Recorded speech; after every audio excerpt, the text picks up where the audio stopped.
ആലപ്പുഴയിലെ രക്ഷാപ്രവർത്തന മർദ്ദനത്തിൽ കടുത്ത നടപടിയിലേക്ക് സർക്കാർ നീങ്ങുന്നു എന്നുള്ള സൂചന ഇന്ന് വന്നിട്ടുണ്ട്. കാരണം ഈ വിഷയത്തിൽ MR അജിത് കുമാറിനെതിരെ നടപടിക്കൊരുങ്ങുകയാണ് സർക്കാർ.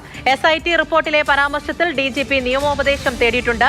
പരസ്യമായി KC വേണുഗോപാൽ രംഗത്തെത്തിയത് ഇന്ന് വലിയ ചർച്ചയുമായിരുന്നു.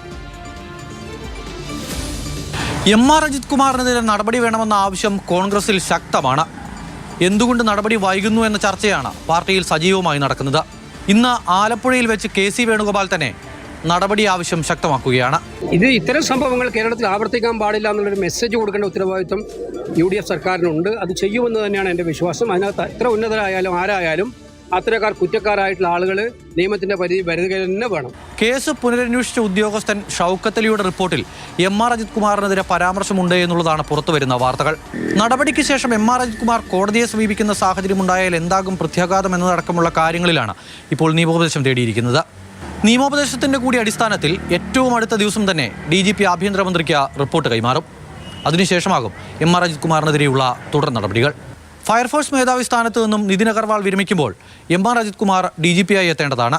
എന്നാൽ ആലപ്പുഴയിലെ രക്ഷാപ്രവർത്തനവുമായി ബന്ധപ്പെട്ട കേസിൽ ഏതെങ്കിലും തരത്തിലുള്ള നടപടി MR അജിത് കുമാറിനെതിരെ ഉണ്ടായാൽ അത് പ്രമോഷനെയും ബാധിക്കും. അമൽ തേനമ്പറമ്പിൽ, മാതൃഭൂമി ന്യൂസ്, തിരുവനന്തപുരം.